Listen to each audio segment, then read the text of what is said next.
سورۃ المریم۔ سورۃ المریم مکی صورت ہے، اس میں 98 آیات ہیں۔ تعارف: سورۃ المریم میں حضرت مریم علیہ السلام کا تفصیلی تذکرہ ہے، اس لیے اس کا نام سورۃ مریم رکھا گیا۔ سورۃ مریم اس زمانے میں نازل ہوئی جب مشرکین مکہ مسلمانوں پر ظلم کر رہے تھے۔ اس موقع پر حضرت محمد صلی اللہ علیہ وسلم نے صحابہ کرام رضی اللہ تعالیٰ عنہ کو حبشہ کی طرف ہجرت کرنے کا حکم فرمایا۔ ہجرت حبشہ۔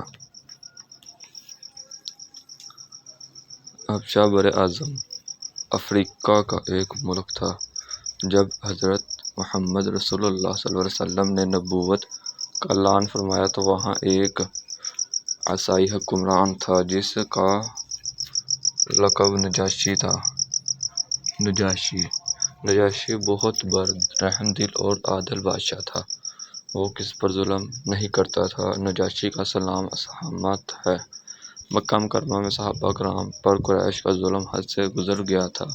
اس موقع پر حضرت محمد رسول اللہ صلی اللہ علیہ وسلم نے محسوس کیا کہ ایسے سخت حالات میں مسلمانوں کے لیے زندگی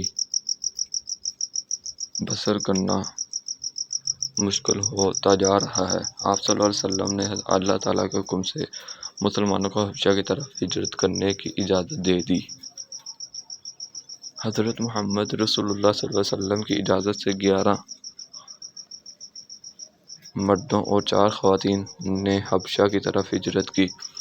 ہجرت کرنے والوں میں حضرت عثمان غنی رضی اللہ تعالیٰ عنہ، حضرت علی اور آپ کی زوجہ محترمہ حضرت رقیہ بھی تھیں۔ یہ حبشہ کی طرف پہلی ہجرت تھی۔ یہ نبوت کا 5واں سال تھا۔ مسلمان امن کی تلاش میں حبشہ پہنچے، لیکن مکہ مکرمہ انہوں نے تحفے دے کر اپنے کچھ لوگوں کو نجاشی کے پاس کے کافروں سے یہ بات برداشت نہ ہوئی۔ وہ چاہتے تھے کہ مسلمان کہیں بھی چین اور سکون سے نہ رہ سکیں۔ ان لوگوں کے وہاں قیمتی تحفے پیش کیے اور نجاشی سے کہا کہ ہمارے علاقے سے چند ناسمجھ لوگ بھاگ کر آ گئے ہیں۔ انہوں نے اپنے باپ دادا کا دین چھوڑ کر نیا دین اختیار کر لیا ہے، آپ ان کو ہمارے حوالے کر دیں۔ یہ بات سن کر نجاشی نے مسلمانوں کو دربار میں بلایا اور ان سے کہا وہ آپ کے دین کے بھی سوالات کیے۔ نجاشی کے سوالوں کے جواب میں حضرت جعفر بن ابی طالب رضی اللہ تعالیٰ عنہ نے نجاشی کے دربار بڑی پر اثر تقریر کی۔ آپ رضی اللہ تعالیٰ عنہ نے فرمایا: اے بادشاہ، ہم لوگ جاہل تھے، بتوں کی پوجا کرتے تھے، مردار کھاتے تھے، گناہوں کے عادی تھے اور پڑوسیوں کا حق مارتے تھے۔ جو طاقتور ہوتا وہ کمزور پر ظلم ڈھاتا تھا۔ ہم ایسی ہی حالت میں تھے جب اللہ تعالیٰ نے ہم پر کرم فرمایا، ہم پر اپنا رسول بھیجا۔ انہوں نے ہمیں اللہ تعالیٰ کی طرف بلایا، بت پرستی سے منع کیا اور فرمایا کہ ہم سچ بولیں، خون خرابے سے باز آ جائیں، یتیموں کا مال نہ کھائیں، پڑوسیوں کا خیال رکھیں، نماز پڑھیں، روزے رکھیں اور زکوٰۃ دیں۔ ہم ان پر ایمان لائے، شرک، بت پرستی اور تمام برے اعمال چھوڑ دیے۔ اس وجہ سے ہماری قوم ہماری دشمن ہو گئی اور وہ چاہتی ہے کہ ہم اسی گمراہی کی طرف واپس چلے جائیں۔ ہم ان کے بہت زیادہ تنگ کرنے پر آپ کے ملک میں آ گئے ہیں۔ اے بادشاہ، ہمیں امید ہے کہ ہم یہاں ظلم سے محفوظ رہیں گے۔ نجاشی نے حضرت جعفر رضی اللہ تعالیٰ عنہ سے کہا کہ وہ اپنے نبی پر صلی اللہ علیہ وسلم پر نازل ہونے والے کلام میں کچھ سنائے۔ حضرت جعفر رضی اللہ تعالی عنہ نے سورہ مریم کی آیات تلاوت کی۔ نجاشی اور اس کے درباریوں پر بہت اثر ہوا اور وہ رونے لگے۔ نجاشی نے کہا یہ کلام اور انجیل ایک ہی چراغ کی روشنیاں ہیں۔ نجاشی نے مسلمانوں کو واپس کرنے سے انکار کر دیا۔ اس طرح مکہ والوں کا یہ وفدانہ کام واپس ہوا اور مسلمان وہاں امن و سکون سے رہنے لگے۔ حبشہ کے لوگ مسلمانوں کی پاک زندگی سے بہت متاثر ہوئے۔ کئی لوگ ان کی دعوت سے مسلمان ہو گئے۔ مسلمان ہونے والوں میں حبشہ کے بادشاہ نجاشی بھی تھے۔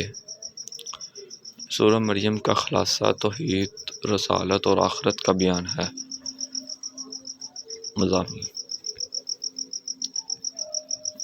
مضامین میں اللہ تعالیٰ وحدانیت کا بیان ہے۔ سورہ مریم میں اللہ تعالیٰ کی وحدانیت کا بیان ہے، یعنی اللہ تعالیٰ کا واحد ہے، تعالیٰ ہی واحد ہے، اس کا کوئی اور شریک نہیں۔ پھر سابقہ انبیاء کرام علیہ السلام کا تذکرہ ہے، جس میں بتایا گیا ہے کہ کسی نبی کی معجزانہ پیدائش اور اللہ یا اللہ کا بیٹا نہیں بناتی۔ اس صورت میں حضرت مریم علیہ السلام کا تذکرہ ہے اور حضرت عیسیٰ علیہ السلام کی معجزانہ تخلیق کا تفصیلی آخری 3 رکوعوں میں قیامت کے احوال کا بیان ہے۔ اس دن اللہ تعالیٰ کے نیک بندوں کو جہنم نہ کر لایا جائے گا، جبکہ مجرموں کو پیاسے جانوروں کی طرح باندھ کر دوزخ کی طرف لے جایا جائے گا۔ حدیث نبی صلی اللہ علیہ وسلم۔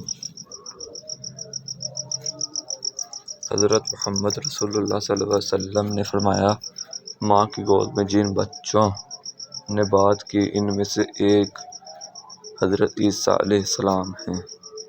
صحیح بخاری۔ اہم بات کیا ہے جی؟ ہمارے نبی حضرت محمد رسول اللہ صلی اللہ علیہ وسلم نے معراج کے سفر میں جن انبیاء کرام علیہ السلام سے ملاقات فرمائی، ان میں حضرت عیسیٰ علیہ السلام بھی تھے۔ جب ملاقات ہوئی تو حضرت عیسیٰ علیہ السلام نے حضرت محمد رسول اللہ صلی اللہ علیہ وسلم کو دیکھ کر فرمایا، خوش آمدید نیک نبی، نیک